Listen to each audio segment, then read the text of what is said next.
Southern Fried Sports. Let's talk about this weekend, please.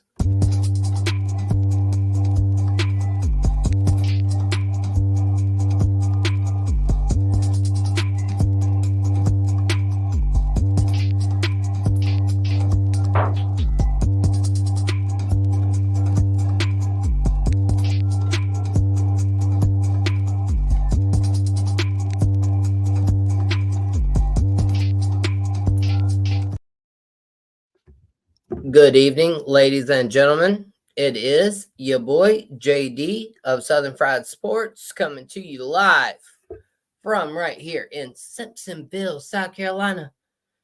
I got my man, Uncle Poops, Uncle Shane, brother-in-law. Who knows? We might even do a brother-in-law episode one day. We might even just talk about whatever kind of random stuff we want to talk about. Who knows? But for now, we are going to talk about Southern Fried Sports. We're going to talk Clemson, Gamecocks, Panthers, NFL, whatever you guys want to talk about. Just make sure, get in here, comment, like, follow, share, subscribe. I need 11 subscribers, y'all. Rowdy Rooster, he already won a gift card. He can't win it again. All you got to do is hit subscribe. Tell me the name, whatever name of a business you want, and you will be entered to win. 11 spots are open starting right now. We're going to get live here on Facebook as well. Again, JD, Southern Fried Sports, Shane at Poop Sports. Everything you need to know, bottom of the screen, greenvillesportsmedia.com. W Energy Drinks, JD672. Go ahead, use that promo code, 10% off. Let's start off, though, with some Gamecock talk. I've babbled on long enough. Gamecocks. How about we just beat up on Texas A&M? Beat up on them. We stormed the field. I didn't have nothing to do with that. I didn't storm the field. But now we got to pay Texas A&M $250,000 because we stormed the field. How does that money not go to the SEC? How does that money not go to anything other than the opposing school? Shane, what is your thoughts here on this one? Well, my thought is to, when you're looking at situations like this, you've got to give the school some compensation because, like I said, they're still in charge of these athletes. They are student athletes, so they have to take care of the students. So I do see, that creates an unsafe environment for the students that are out there on the field and stuff like that. So I do see the fine being as hefty as it is for these large mass occasions because, hey, you get that many people running one way and it gets troublesome in a hurry. Mm-hmm. But, I think it should be split. I'm not sure exactly where the funds go. That'd be a different thing. Hey, if that's the case, Clemson probably has a few buildings. If it goes to these schools alone and not just the athletic department, I know it probably is not going to NIL just because it's still got the SEC commission with it, and they're not really can't be involved in that because of the media rights and everything that they own with ESPN and all. So, that's one thing. But I mean, I think that they are at least trying to protect and kind of disencourage this for, multiple times, like say Clemson does every game and stuff like that. They take that to an extreme, like, hey, big moments like what happened Saturday at South Carolina. Yeah, I see it. They can do that, but that's why they have to have these fines to keep them from doing it all the time and endangering the student athlete. Right. Yeah. Well, and I can't disagree there. Nobody wants to endanger the student athlete. That is for sure. I'm pretty sure there's a radio station here in the upstate. They have a whole take about people storming the court, and they compared it to like back in the Olympic day. Like when I say Olympic days, I mean like back in the Greek Olympic days. And it was like, what if this person stormed the court and was to chop the knees out from under this person, which we saw with Tanya Harding, I think it was.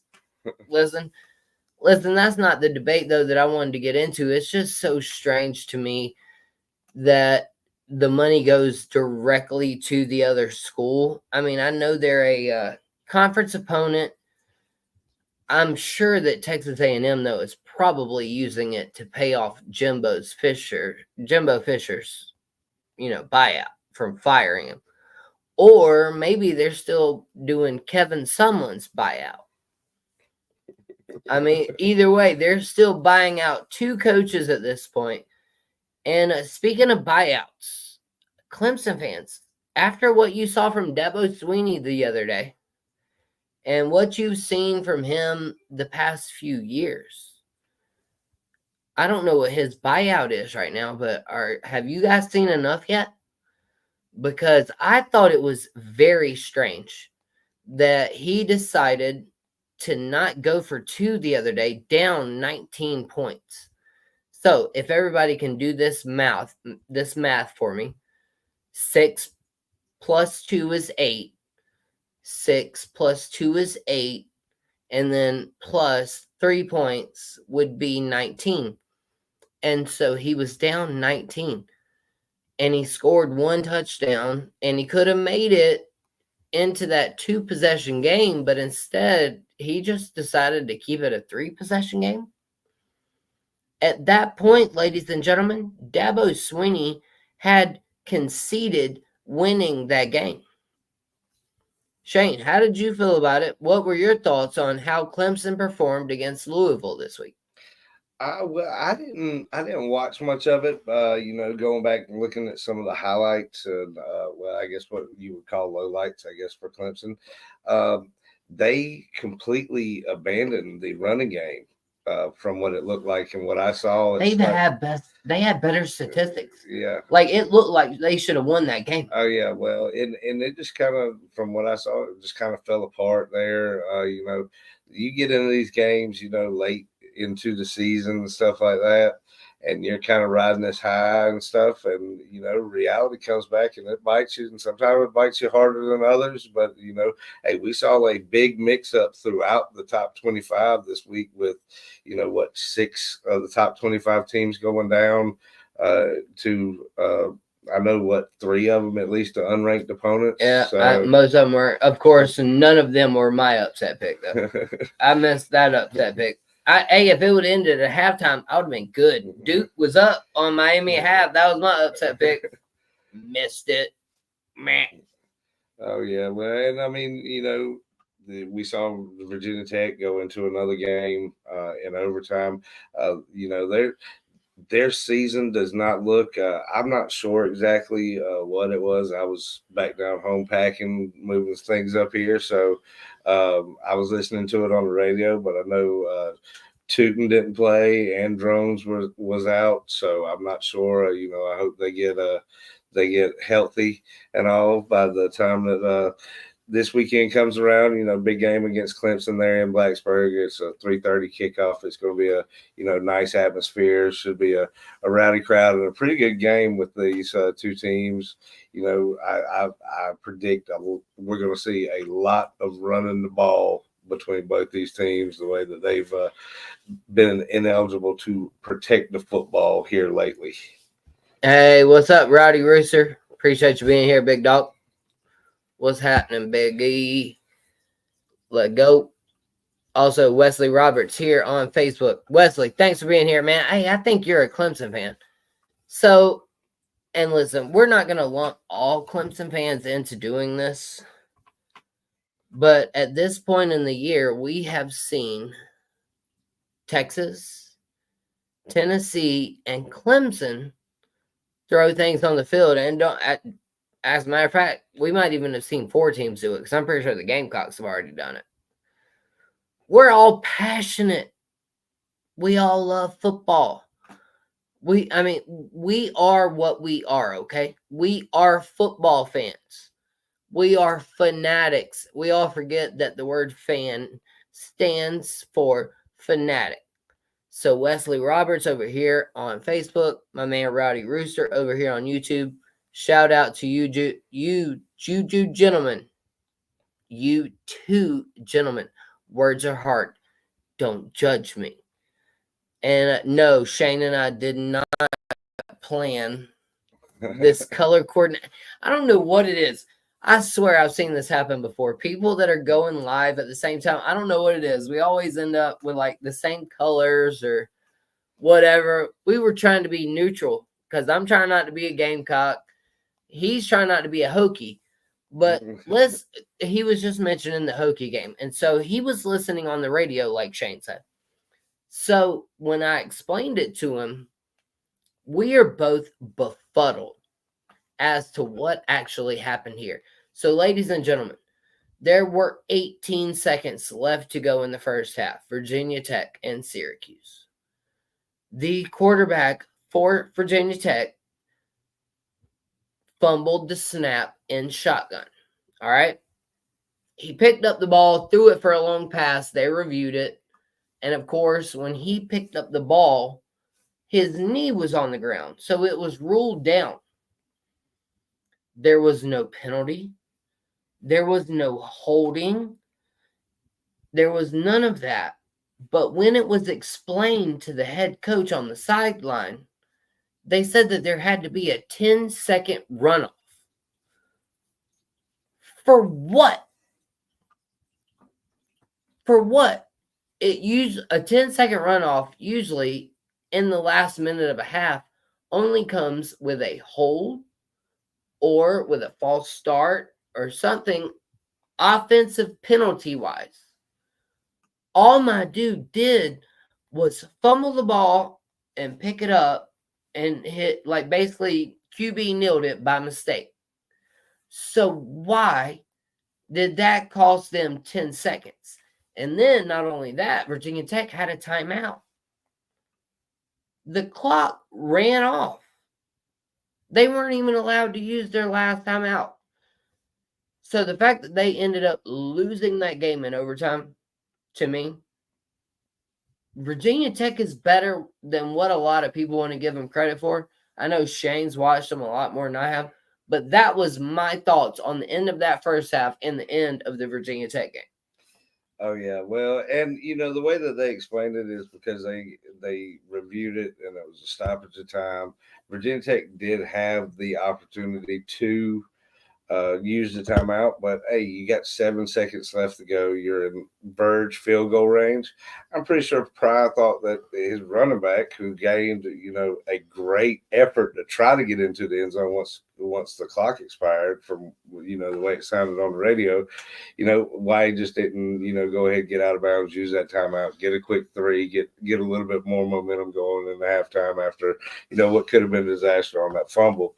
But hey, Virginia Tech, they've lost 2 games in overtime, and every loss has been at least a one possession ball game. So we're keeping it close, but hey, we play with our competition, so it should be a good game coming up Saturday. Hey, and beware Clemson. Listen, I told y'all that a few weeks ago. You got out to a slow start against Wake Forest. You got out to a slow start against Louisville. Came back to bite you in the rear end when it's all said and done. I don't know if Dabo Swinney started calling some plays there again. Listen, that's not for me to judge. I'm not a football brain. I'm just me here giving my opinions on Southern Fried Sports. Big shout out, Uncle Poops here. Rowdy Rooster, let me get a couple of your comments in here real quick. Clemson 100% thought that if they threw a fit, the call would change. Hey, Kirby said it. Kirby said the president changed whenever they did that, made that call. Hey, Texas did it. And see, that was another thing to me, and I don't know if I mentioned this. Clemson, I did mention it. Clemson, when he didn't go for that 2-point and then proceeded to go for an onside kick later, like, hey, your math don't math, bro. So it's either go for 2 and try to get within 15 points of the game. 14. It would have been 14 points of the game because it was 26-7. They were down 19. I do know that. So when you scored that touchdown, 26-7, you should have tried to make it 26-15, and then you would have been down 11. So you would have needed another field goal, another touchdown, and another 2-point conversion. But when you didn't go for that first two, Dabo, you conceded.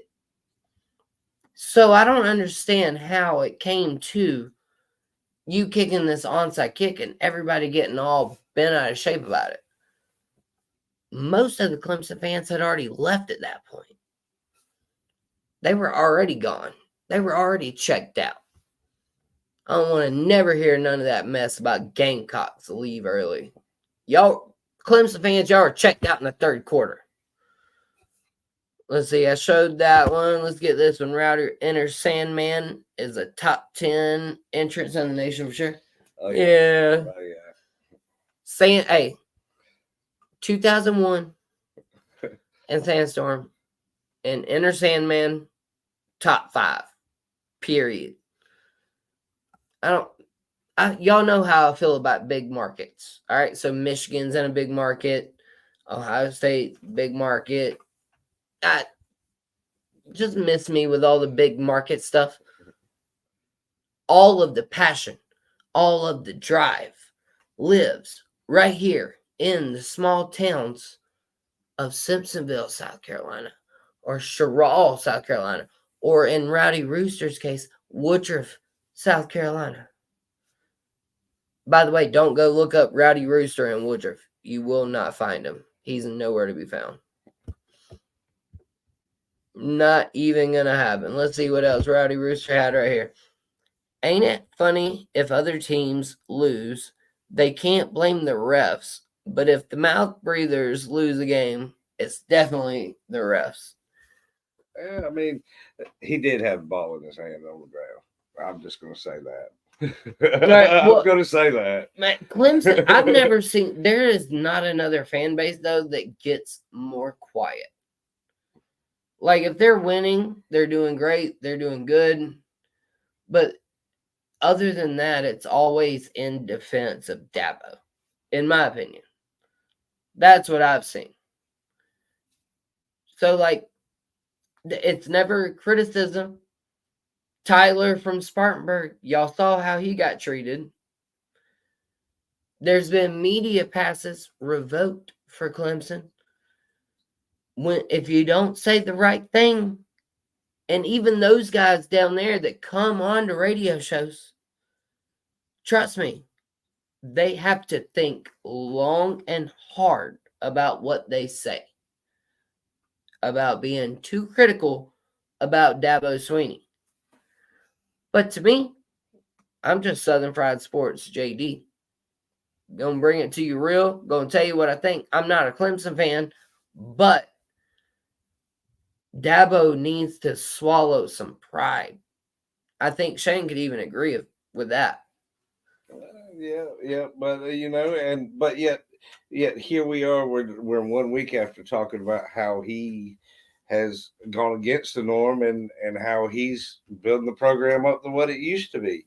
It's kind of turning 180, and it's one of those things that with a successful program, that's what that brings. That constant pressure. To be there 100% of the time, and not.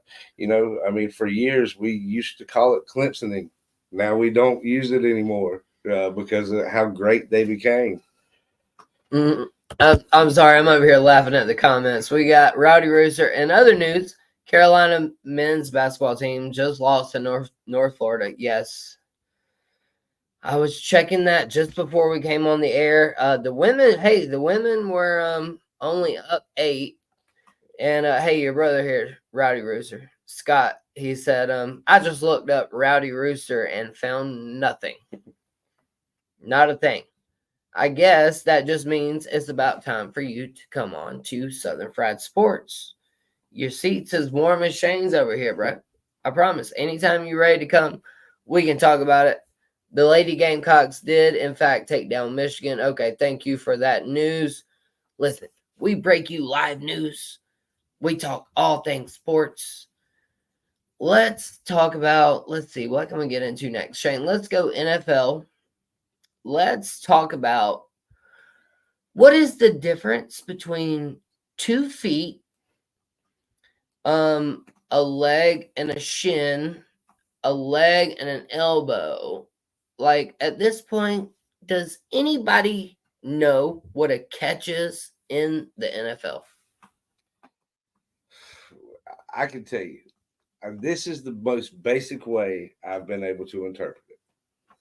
If your appendage moves at any point, you go about 6 inches up from that, every one counts as two. But other than that, if it's near anything that moves, swivels, like your wrist and your ankles, stuff like that, you've got to have two of them in.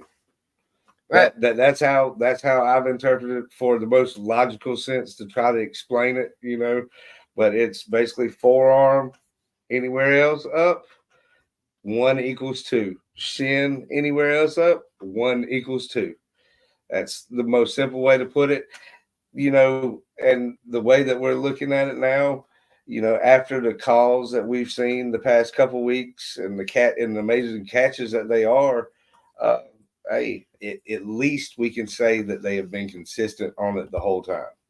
Right. Well, see, and that's the thing too that I brought this up. I don't think they were very consistent with it the other day. I don't think, and I can't. George Pickens, I think it was the receiver. Yep. So George Pickens, the other day, had a catch where he put his right foot down, not once, but twice. Boom, boom. But he never got his other foot down. And so there is a lawsuit against the NFL saying that it's unfair for them to say both feet because that basically makes it impossible for a person with one leg or one foot to ever compete in the NFL. And that's not even where I wanted to go with this. It is a real suit. I mean, no, that is a real suit. It is absolutely 100% real. Somebody really is suing the NFL over that. But my take on it is that he got his right foot down twice. And then the catch we saw the other night against the Jets and the Texans on Thursday Night Football. Garrett Wilson catch in the back of the end zone. His left foot never hit the ground either. But it hit his right foot and his shin. Right foot hit, then his right shin hit down. But to me, you cannot overturn the call the other day and then call that one a touchdown. To me, we still have no idea what a catch is in the NFL. Well, I mean, basically, like I said, the way that they're interpreting the rule, and which is clearly the way that the rule is interpreted and has been interpreted throughout this year, is what we're kind of looking at. Is they're sticking with it, and a catch is a catch, and they'll review all this next year, and hopefully be better at it. There'll be another set of rules. I mean, the two right feet inbounds making a catch like that is probably more athletic than just dragging both your feet down inbounds. So, it's one thing. All right, absolutely. Hey, we had Scott over here too. How about SMU first year kick and tell in the ACC? I'm pretty sure that we talked to a gentleman named Jake Crane, and Shane and myself both projected SMU is coming for blood. They are far past that death penalty. I told him to chill out against Pittsburgh the other day. Not cool. Y'all smoked them a little bit too bad. It was like 41-11 when I checked. Not cool, SMU. Not cool. Y'all chill out a little bit. Scott Williams, go Cox. And then, of course, Rowdy Rooster. The next thing I wanted to get into, though. Thanks for the comments, guys. Appreciate you guys being here. Wesley, Diane, thank you for being here. The other thing I wanted to get into. How about the Panthers being coach killers? But in a good way for once. What? Man, hey, we should have ended Eberflus the other day. I don't know why they brought him back to ruin another perfectly good rookie QB in Chicago. We should have already ended him. But we did get Dennis Allen and the Saints. Bryce Young led a game-winning touchdown drive. Words I never thought I'd say in my life. Outside of Alabama. But hey, I'm telling you, it's not the Panthers. It's not the Panthers. Dennis Allen has been fired twice in his career during the midseason. Both times, guess who his quarterback was? Derek Carr. Oh yeah. Derek Carr. I think that's And the he's common like thread that I see. 11-32 as a coach. Like, seriously, Saints. Spencer Rattler tried. He tried to save y'all, bro. Spencer Rattler tried. Did he not? And people want to say they're already ready to draft another rookie QB. I would say don't do it. I'd say Spencer Rattler could be the dude for the future for the Saints. I'm not too sure. I'm not too sure if you're going to have sustained success. I mean, yeah, they could get by with the Spencer Rattler for the next, say, 2 years in that division, just because of the youth and everything. I mean, you're not going to win the division because you have teams like Atlanta out there spending money, and you've got the youth coming up through other places, and Tampa Bay. I mean, they're still playing decent. Baker Mayfield can only do so much with so many injuries that they have. So I don't see Spencer Rattler being your long-time starter. So I would, if you've got the opportunity, why not invest in another quarterback? Right. Yeah, and I don't hate that. But even then, Spencer Rattler, he would have a year under his belt. He would have a few starts under his belt. Let's see here. Let's get what Rowdy Rooster. What do you say? Okay, look, Clemson looked good most of the season because they didn't play a team that didn't have a losing record. Only Virginia was 4-4. That was the first time they played a team over 500, and they got smacked. No lies detected there. I mean, we have long questioned Clemson's strength of schedule. I mean, we saw what happened. Granted, I would have liked to see Dabo give his freshman wide receivers more of a chance that first week against Georgia. But I think we've seen 2 games now this year that Dabo Swinney was really just willing to bow out on. He's just like, yeah, if we lose them, we lose them. Which is crazy to me coming off a bye. Clemson looked as bad coming off a bye as South Carolina did coming off the bye to Ole Miss. But we just flipped it coming off this bye to A&M. Which, by the way, A&M, everybody keeps saying we scored 24 unanswered in the second half. It was really 27 unanswered going into the first half because we were down 3. We kicked a field goal to tie it and then went up 44-20 to end the game. So it was 27 unanswered for all of you out there keeping track. Oh, wait. Oh, yeah, that was the other one. Xavier Leggett. That was the one I missed from Rowdy Rooster up here, I think. I don't know where that comment went. Where did that comment go, Rowdy Rooster? Right below the one you got. Either way. Yeah, here we go. Xavier Leggett is him. Love the dollar bill, Sully. So if you don't know, Xavier Leggett, he has a horse named Dollar Bill. And so they dared him for that to be his first touchdown. Keep it going. He been riding the horse, and he done, dude. People in Charlotte, they go to the games. They hop on these trains. I mean, everybody was out doing the Superman with Cam and everything else like that, hitting the folk. That's what they did. They took up on it, and it happens everywhere. With success in teams. So as long as they're still playing good, hey, we're gonna. Everybody in Charlotte's gonna be riding dollar bill.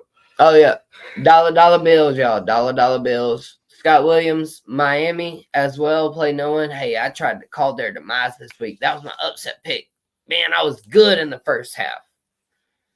If only it could have ended there because I didn't even end up with the cover at the end of the game. I had Duke plus 20.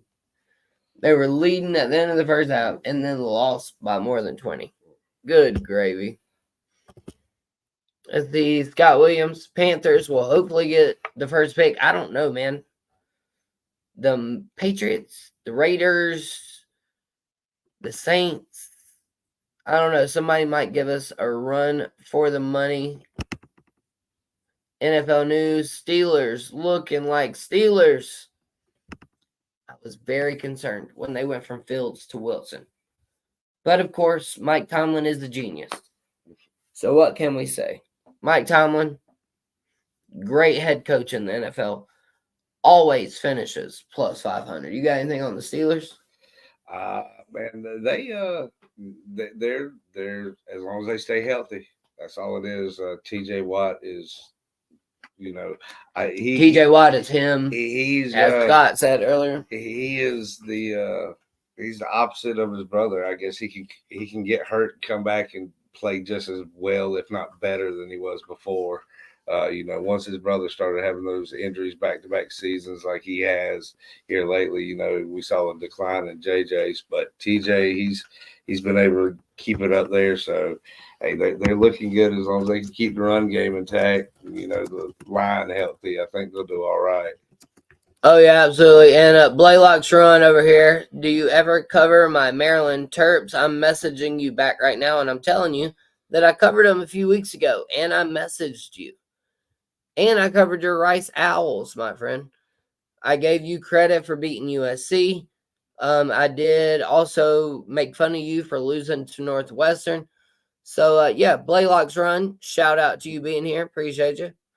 And let's leave it with NASCAR. Did anybody happen to catch the end of the NASCAR race last night? Yesterday. Last night. Man, I hate fallback. Getting dark at 5:30 in the evening to me is it just seems so wrong. It just seems terrible. It's bad. All right. And then either way, though, we had the NASCAR race. We had NFL and all of that going on. But Christopher Bell apparently tried to do the Hail Melon and bounce off the wall. William Byron and Chevrolets apparently had some kind of coup going on where they were blocking for him. Nobody knows. But a bunch of drama transpired at the end of the NASCAR race yesterday. So who better to talk about that than Uncle Poops? Oh, yeah. Well, and I mean, it was a good race. We saw Hendrick Motorsports basically dominate most of the race. Only like 13, 14 lead changes, I think it was. So at a short track, that's very minimal. But Larson stayed out on that last caution. I think that hurt him in the end. Chase Elliott had a chance, but it's Martinsville concrete. You run that many laps, you get rear tires, you got to get them underneath you. And he just couldn't do it. But, man, the end of the race. So, we've got the playoffs going on. Racing for a championship. Only 4 of the 8 drivers that are eligible for it were to move on. William Byron is running, what was he, 5th, 6th, something like that. You've got Christopher Bell, who was a lap down, racing to be in the lucky dog pass position if, a caution flag were to come out.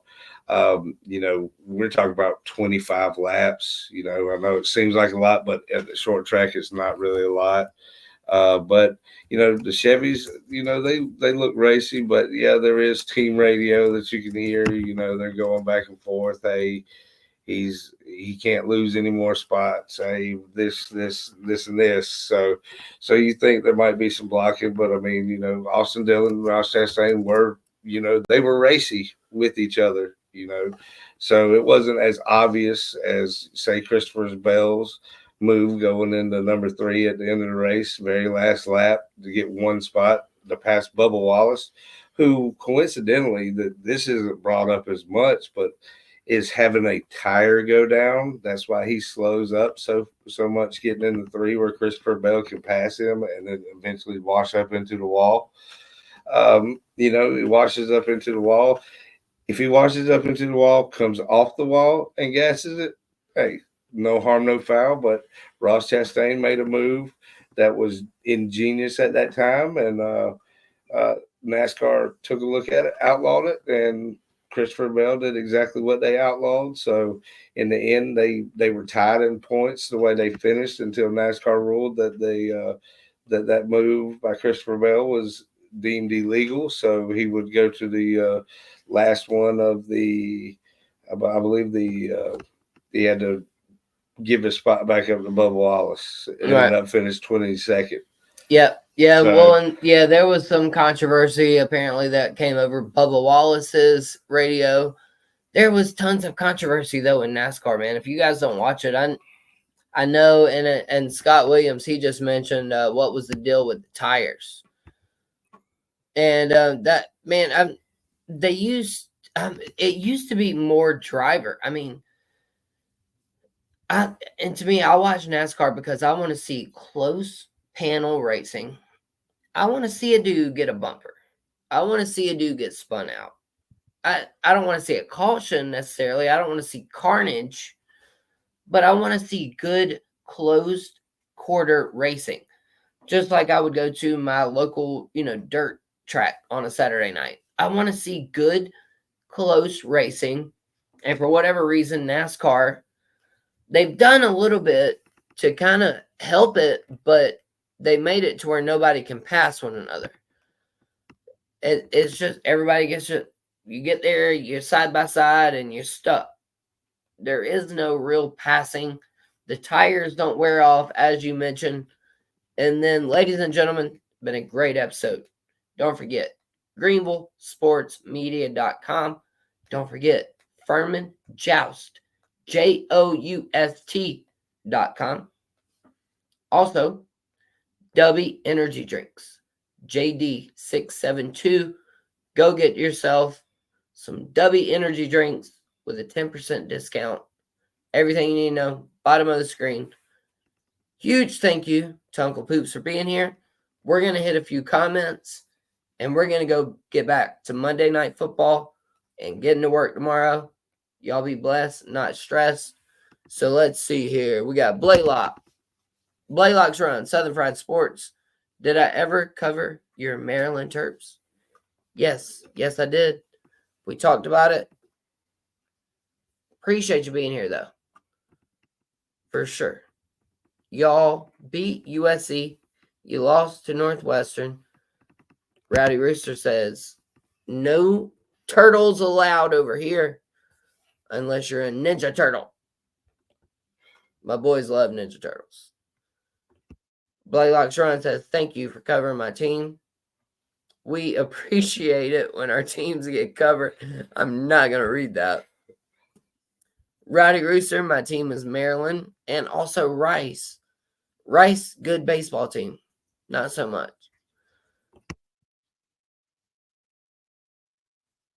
Whoever the guy there is beside you, he's very detailed. I'm glad I got a host. Well, yes, this is Uncle Poops. I'll make sure to bring him on more often just for you, Blaylock's Run. Blaylock's Run, I appreciate you being here. Are there dirt tracks here in this state? Well, you're from Maryland, I thought, so I have no idea. But in South Carolina, yes, there are many dirt tracks. Lawrence County Speedway, Travelers Rest, Florence Asphalt, Dillon's Asphalt. There's I-77, many. I-77 is no more. It's a truck parking lot now. Really? But yeah, there's still many dirt tracks here in South Carolina. The new tires that they run are sticky, right? Well, that and they're putting down adhesive on the track. On some tracks, not all the time. They've kind of cut it out. Yeah, they've cut out that, but they are experimenting with tires. Like you'll see in some short tracks like Richmond, Bristol, they actually have red label tires, what they were called. They are softer compound, gives you more grip for a shorter period of time. So that's one way that they try to do it. And that's, we're talking about short track racing. That's one thing that you grow up on. You'd watch the favorite. He'd run around in the back for the first 50 laps, and then hey, this 100 lap race, the next 50, he saved all those tires, is passing everybody left and right. So, it puts it more in the driver's hands, how they drive the car and what they can get away with instead of it just being like a video game. Go out there and have at it, boys. Right. And hey, trust me, the only racing I know about is on a video game, as Uncle Poop said. So, Blaylock's Run. Absolutely. Hey, man, thank you for being here. Scott Williams, are you allowed to switch? Well, so are you allowed to switch to that set? So they did have a thing a few races ago. They haven't done it in the last few weeks, but there was what were the? It was Richmond. It was Richmond. You could. You got it was 2 different tires they could switch. Yeah, switch to, and you could use them whenever. The only big thing was once they got down to it, the softer tires they actually gave them another set. That's what the biggest hoopla was about it. They actually gave them another set to make the race, more competitive there at the end of the race. Yeah, I think it was like option. It was like option tires and competition tires or something like that. They were allowed to choose between 2 different types of tires, which was quite ridiculous if you ask me. But you know what's ridiculous? You know what's ridiculous? This entire episode of Southern Fried Sports. Hey, Coach Vince, I see you over there, big dog. Thank you, Coach Vince, for being here. Man, you missed all the football. Listen, the Panthers got a coach fired, and for once, it wasn't their own. Fans left a South Carolina football game, but it wasn't the University of South Carolina. It was in Clemson, South Carolina, for the first time ever. We beat a top 10 team, and Clemson lost to a top 10 team. And so, for myself, the Southern Fried Gentleman of Southern Fried Sports, it is JD, this Uncle Poops. Be blessed, not stressed, and be kind to one another, dang it. And Uncle Poops, what you got to say? Hey, peace, love, and bacon grease. Amen.